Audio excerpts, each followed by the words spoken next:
Y ahora tenemos con nosotros a un personaje muy especial, un humanista, José Rosiñol.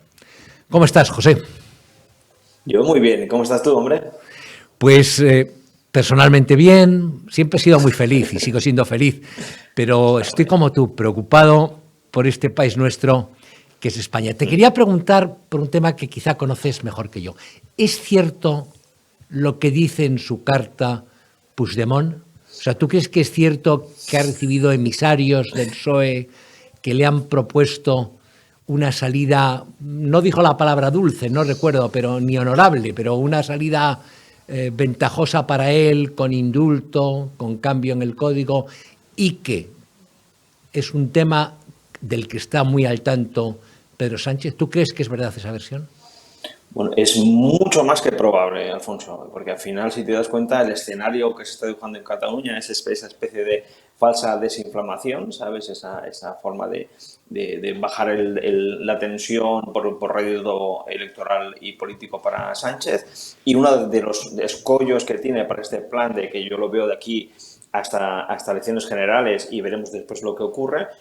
Uno de los escollos es Puigdemont, por supuesto, porque este señor, aparte de que está enloquecido, oye, su perfil psicológico habría para hacerle un buen estudio, él necesita notoriedad para su propio modus vivendi y modus operandi, el de Puigdemont. Con lo cual, ¿qué está ocurriendo desde mi punto de vista? Es que efectivamente es muy probable que hayan emisarios que le digan a este personaje de que venga para acá, que no pasa nada, que indulto, secesión y lo que haga falta, vamos. O sea, si este señor viene para acá, para nuestro país, inmediatamente habrá una punta de interés mediático, pero que bajará exponencialmente y se convertirá en la nada existencial, porque ya los medios de comunicación nacionales y catalanes, como bien sabes, hallarán lo suficiente como para callarlo y dejarlo en el ostracismo, que es el objetivo fundamental.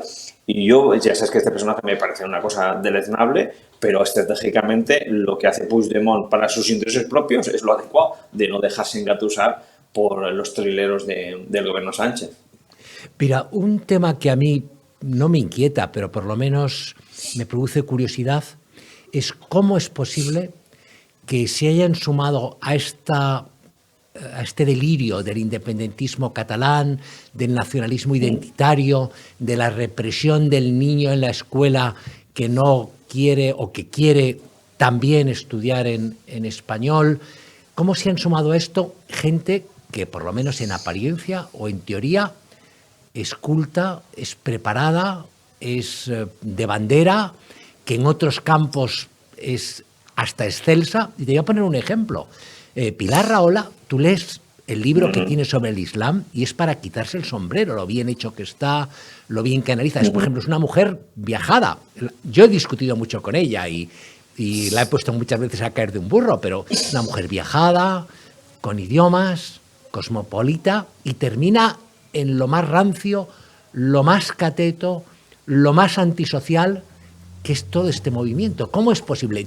Pep Guardiola, entrenador eminente, un futbolista de pro, y tú escuchas, o escuchabas, porque ahora no se pronuncian muchos de ellos, en el mundo del periodismo no hay mucha gente eminente, pero también algunas de las eminencias están en ese terreno. ¿Cómo es posible que se haya producido esto?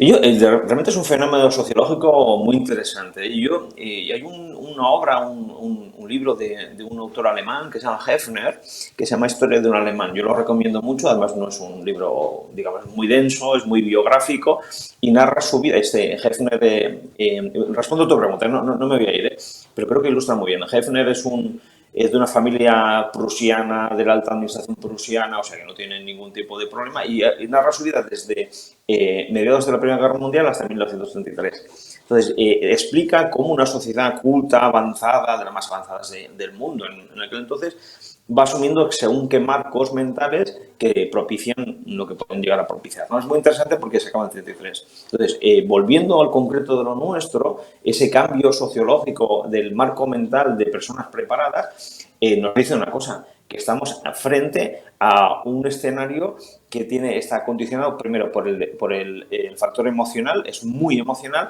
y es casi religioso. Es decir, tú no puedes negar que no existe Dios y por tanto no puedes negar que no existe la nación catalana. A partir se hace un constructo ahí muy perverso basado en concepciones de relativismo lingüístico, es decir, que la lengua determina tu ser, tu identidad y tu cosmovisión, con lo cual hay como esferas, ¿sabes?, que no son permeables de parte de la sociedad. Si tú te crees esto, si coges ese marco mental, tienes esta situación donde hay personas muy preparadas que la religión está muy por encima de lo racional.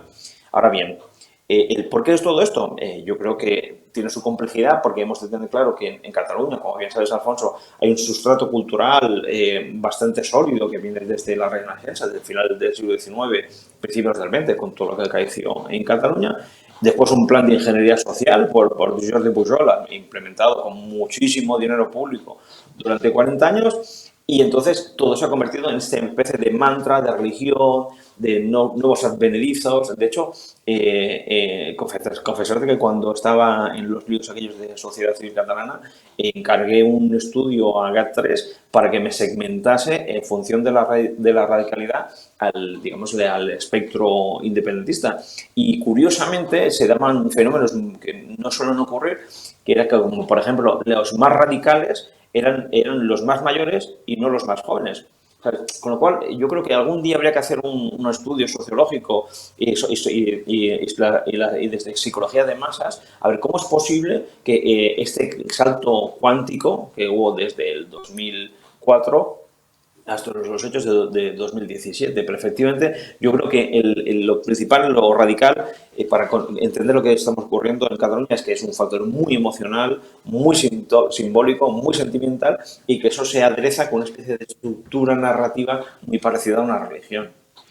Y se ha incrementado de 2017 para acá, es decir, los 4 años Sánchez, infectos, en mi opinión, en muchos campos, no solo este. ¿Se ha incrementado, se ha atenuado, se ha desilusionado la gente? Claro, esto, porque dicen las encuestas y las sensaciones que tengo yo personalmente, si juntas los objetivos, los más o menos objetivos, nos dice lo que hay mucho es hastío, cansancio, frustración, ganas de que le hablen de otra cosa, ¿sabes? Es cierto que todo ha bajado el suflé de tensión, porque era lo lógico que ocurriese, pero sobre todo hay hastío. Se ve claramente en el nivel de participación de las últimas elecciones autonómicas en Cataluña, que pasamos de un 81-82% en 2017 a las últimas son 53%. Hay mucha desafección, ¿sabes? Mucho cansancio, es que ya está bien, porque además esto se junta con una situación económica muy compleja y aquí los políticos, Junts pel Cat, Esquerra Republicana, la CUP y toda esta gente, incluso algún partido constitucionalista, no hace más que darle con la matraca del procés, cuando los problemas de los catalanes empiezan a ser intensamente otros, ¿sabes? Con lo cual yo creo que lo que ha habido ha sido una desinflamación, pero por hastío. No por otra cuestión. La gente está harta de este tipo de cosas. Incluso si vas por Barcelona, ya sé que es un poco subjetivo lo que voy a decir, pero ves muchas menos esteladas por la calle, por los balcones, ¿sabes? Ya no existe esa presión simbólica. Y por otro lado están los políticos que siguen con su relato, que es el que le conviene en cada momento, claro. La situación económica, supongo, o el factor económico habrá influido. Es decir, yo no sé si es verdad, aquí en Madrid se estimula mucho, te lo digo aquí en Madrid porque te hablo desde Madrid, se estimula, se vende mucho esa idea de Madrid triunfante, Madrid hacia arriba y Barcelona hacia abajo, las cosas como son, con excepciones. Te encuentras la hija de Bestringe diciendo que hay que copiar a Cataluña de Colau y que Madrid es una castaña donde no hay árboles, donde construyeron el Bernabéu en mitad de un barrio, y todo mentira, porque el Bernabéu, no sé si sabes, que se hizo en un edial, no había nada de nuevos ministerios hacia arriba, pero bueno, y aquí hay árboles, hay árboles que parecen la Amazonia, Madrid, pero bueno, con todas las excepciones, hay una sensación muy madrileña de que Madrid va bien y Barcelona va mal. Yo no sé si esta sensación es compartida o se sigue pensando que aquello y el paraíso son prácticamente el mismo sitio. Claro, es que el tema es que cómo lo perciben los catalanes, sobre todo los de Barcelona, lo que ocurre.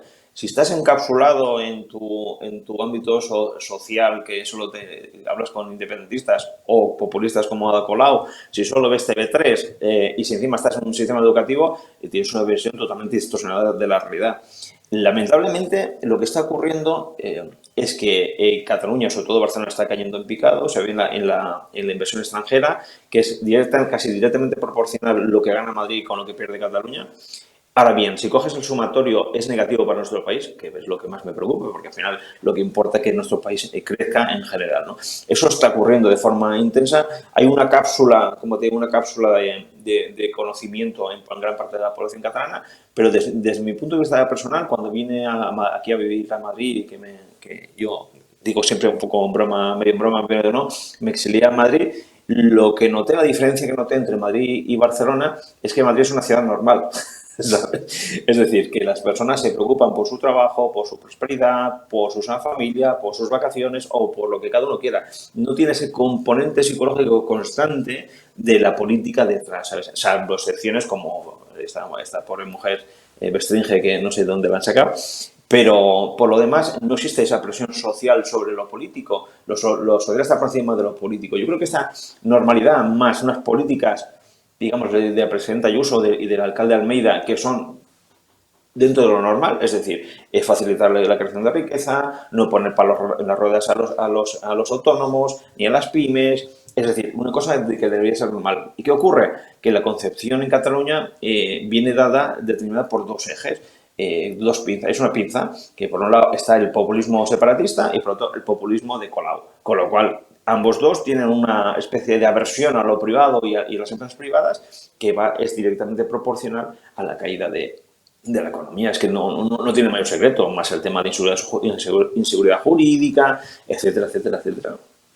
Quizá te parezca frívolo lo que te voy a preguntar, pero yo en su momento, ya hace tiempo, escribí una nota sosteniendo, bueno, esas cosas que se te ocurren un día que no tienes mucho en qué pensar, que los 4 pilares o los 4 arietes o los 4 misiles que había utilizado fundamentalmente el separatismo en Cataluña, el independentismo, habían sido, y no los digo en orden de importancia, TV3, la educación, el sistema educativo, los Mossos y el Barça. Era porque me interesa mucho lo del Barça. Yo recuerdo que antes, yo soy muy aficionado al fútbol, ahora, de viejo, de joven no era nada aficionado al fútbol, ahora soy muy aficionado al fútbol. Y pues siempre en los partidos, al llegar el minuto 17 y 40 segundos, se paraba, el estadio voceaba independencia, independencia. ¿Se sigue produciendo esto? Yo creo que pasa el fenómeno que ocurre en el Barça es el mismo que ocurre en la sociedad. Ha bajado mucho la intensidad porque, entre otras cosas, cuando la gente va a ver al fútbol, va a ver si gana su equipo o no gana su equipo. Yo te confieso que de fútbol entiendo más bien poco. También te lo digo. Pero fíjate, lo del Barça es muy interesante porque lo que ocurre en Cataluña, además que hay un documento que creo que tú tienes, que publicó ABC, El País y el Periódico de Cataluña, que se desgranaba lo que se llamó el programa 2000 de Jordi Pujol, que es un programa de ingeniería social. Y una de las 3 patas que tenía, una era efectivamente educación, medios de comunicación y sociedad civil. Sociedad civil, ¿qué hay más sociedad civil simbólicamente que el Barça? Con lo cual, hubo una política para medrar dentro de las estructuras del Barça para conseguir que fuese, digámosle, partícipe y copartícipe de este programa de ingeniería social. Y, por supuesto, el culmen fue a partir de 2014, creo que fue, que empezó con eso del 17-14, la estupidez esta de 1714, que cada uno interpreta como le da la gana, y cuando fue el culmen de esa manipulación por parte de la política ideología, algo como tan civil como tenía que ser un club de fútbol, ¿sabes? Con lo cual, ahí, si tú te lees esto que se publicó, si mal no recuerdo, en 1991, en estos 3 periódicos de sesgos ideológicos distintos, como bien sabes, si yo lo leí en ese momento, que yo no soy nadie, como también sabes, yo creo que los gobiernos de nuestra nación también lo leyeron, vamos, te deduzco. Y no se hizo absolutamente nada para remediar ese cáncer que en forma de plan de ingeniería social que ha ido esculpiendo, ¿sabes?, en esa narrativa pseudo-religiosa que decíamos antes en la sociedad catalana. Y lo del Barça es simbólicamente una pieza fundamental para conseguir impactar constantemente en una parte de la población que es más feliz porque no le gusta la política. Y entonces, si se lo pones en el club de fútbol, yo veo un poco al Barça en lo que Sálvame a nivel nacional.